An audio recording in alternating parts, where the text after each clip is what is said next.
And you know what? We've had a lot worse from you people, from fucking Irish people, okay? Like when the Irish came to the UK, they were what? They were so fucking drunk and criminal, apparently, that we thought they were a different race.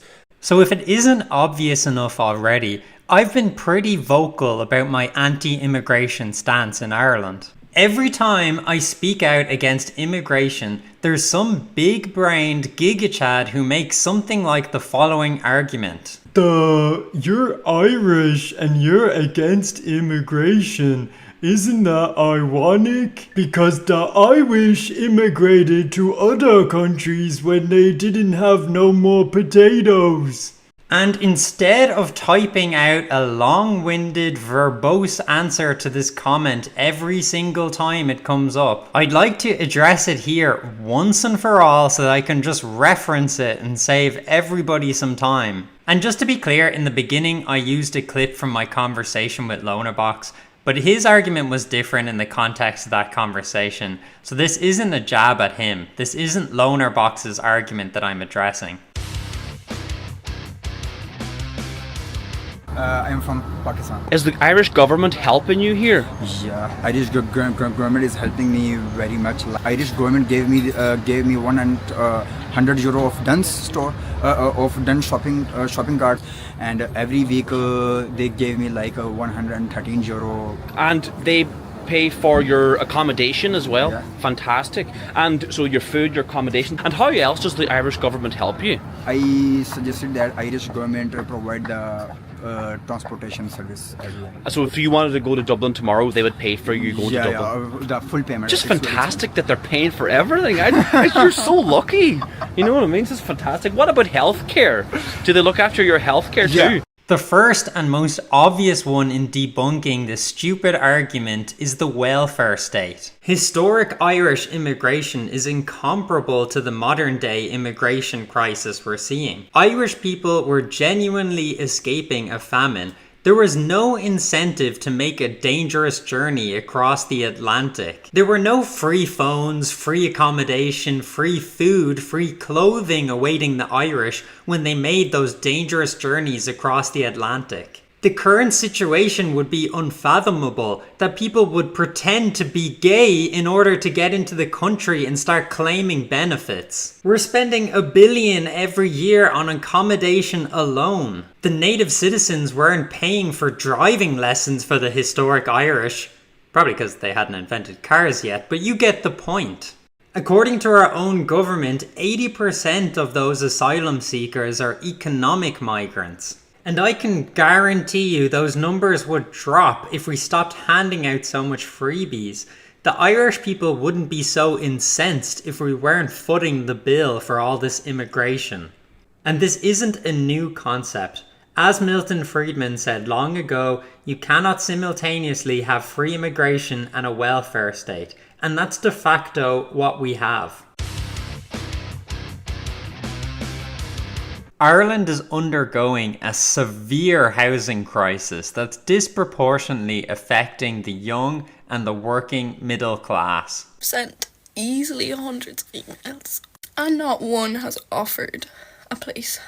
I get left unopened or told that the slot has been filled, or straight away get a job up and go away and just move, just go, so I can go to college in September.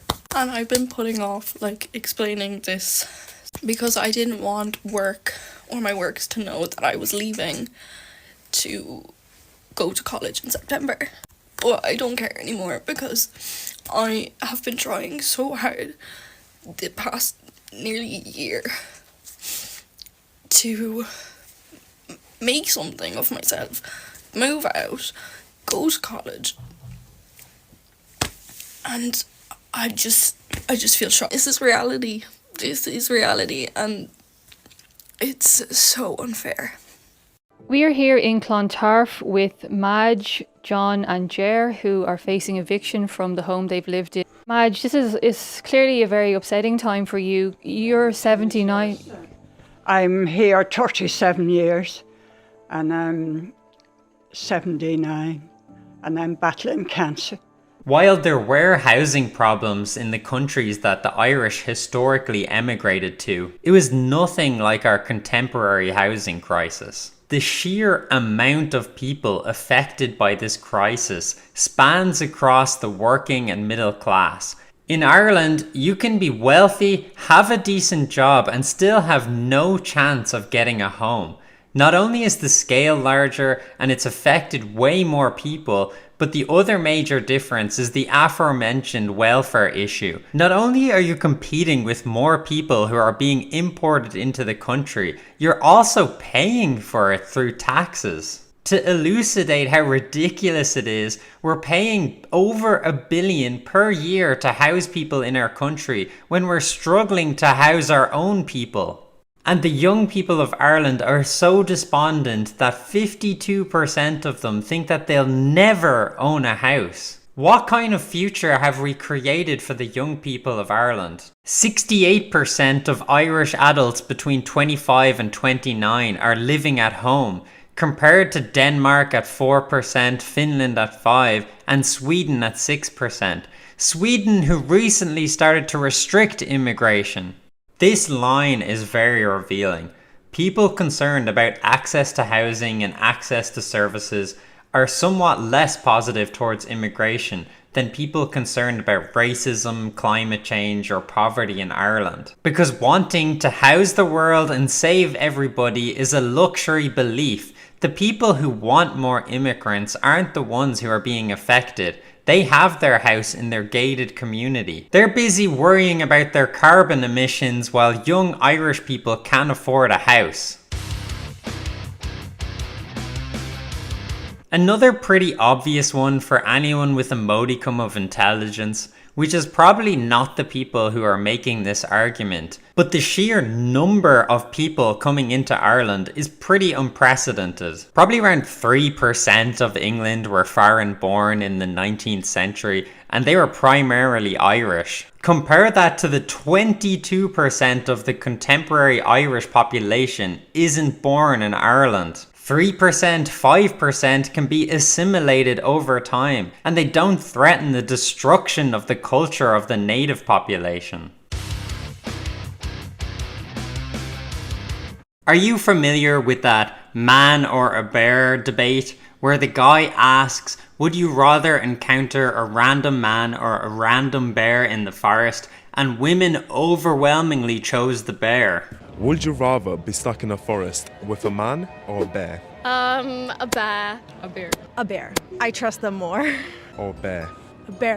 Why? Because I feel like I can get away from the bear. With the obvious implication being that men are so dangerous that you'd take your chances with a bear over being around them. Now imagine how reckless and dangerous it would be if their government unleashed 50 bears on a community. Councillor Burke had a notification up that we were expecting 50 IP applicants, all male, to move into Ballinrobe on the Monday morning. Because around half of our asylum seekers are males, where are all the women and children? So by this logic, presumably when we see half a dozen males filling our playgrounds, our parks where children play, we should treat this as a bear attack. Because that's how dangerous it is, ostensibly. And apologies, but I'm not going to beat around the bush. Third world males are more dangerous than Irish males, hence them being disproportionately responsible for femicides. Ballinrobe will have to realise, and other communities, that they have no veto to decide who goes and who comes out of their community, or who lives there. This is the play school. This is the building where 50 meals are going to be placed.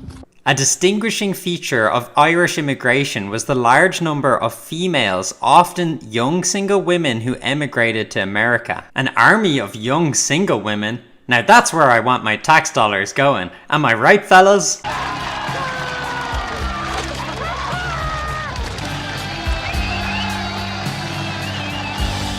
But seriously, if we're all in agreement, left and right, that men are more dangerous than women, then that is a stark contrast to the emigration that happened before.